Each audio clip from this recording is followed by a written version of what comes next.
দেখতে দেখতে বর্ষাকাল তো চলেই এলো। বাইরে সারাক্ষণ ঝমঝমিয়ে বৃষ্টি, আকাশের মুখ ভার। আর বর্ষাকাল মানেই বাঙালির কাছে ইলিশ মাছ। আজ তোমাদের সাথে ইলিশ মাছেরই একটা রেসিপি শেয়ার করব। ভীষণ সহজ সরষে ইলিশ। প্রথমে এখানে 4 পিস ইলিশ মাছ নিয়ে নিয়েছি। এবার মাছের উপর পরিমাণ মতো লবণ দিয়ে দিচ্ছি, পরিমাণ মতো হলুদের গুঁড়ো দিয়ে দিচ্ছি। এবার লবণ হলুদ দিয়ে মাছের গায়ে হলুদ করে নিতে হবে, মানে লবণ হলুদের সাথে মাছগুলোকে খুব ভালো করে মাখিয়ে নিতে হবে।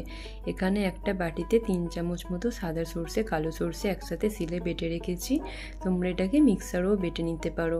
এবার ওর মধ্যে লবণ, হলুদ আর লাল লঙ্কার গুঁড়ো দিয়ে জলের সাথে ভালো করে গুলে রাখছি। এবার কড়াইতে তেল দিয়ে দিয়েছি, বেশ কিছুটা সর্ষের তেল। এবার তেলটা ভালো করে গরম হয়ে গেলে আগে থেকে লবণ হলুদ দিয়ে মাখানো মাছগুলো দিয়ে দিতে হবে। আমি এখানে মাছগুলো অল্প করে ভেজে নেব, তোমরা চাইলে কাঁচা মাছেরও করে নিতে পারো। আর ইলিশ মাছ কিন্তু বেশিক্ষণ ভাজা যায় না, বেশিক্ষণ ভাজলে স্বাদ নষ্ট হয়ে যায়। এরকম অল্প করে ভেজেই তুলে নিতে হবে। মাছগুলো আমি অল্প করে ভেজে নিয়েছি, এবার তুলে নেব। এবার কড়াইতে তেলের মধ্যে ফোড়নের জন্য 1/2 চামচ কালো জিরে দিয়ে দিলাম, 2টো কাঁচা লঙ্কা দিয়ে দিলাম, আর আগে থেকে তৈরি করে রাখা মশলাটা দিয়ে দিলাম। মশলাটা দিয়ে নেড়েচেড়ে ভালো করে কষিয়ে নিতে হবে।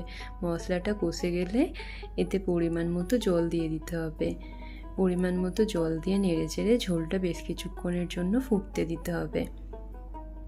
ঝোলটা কিছুক্ষণ ফুটিয়ে নিয়ে নেড়েচেড়ে আগে থেকে ভেজে রাখা মাছগুলো দিয়ে দিতে হবে। তোমরা যদি মাছটা না ভাজো তো এরকম সময় লবণ হলুদ মাখানো কাঁচা মাছগুলোও দিয়ে দিতে পারো। এবার মাছগুলো দিয়ে বেশ কিছুক্ষণ ঝোলের সাথে ফুটিয়ে নিতে হবে। ঝোলের সাথে কিছুক্ষণ ফুটিয়ে নেওয়ার পরে এখানে কয়েকটা চেরা কাঁচা লঙ্কা আর অল্প একটু সরষের তেল দিয়ে দিয়েছি।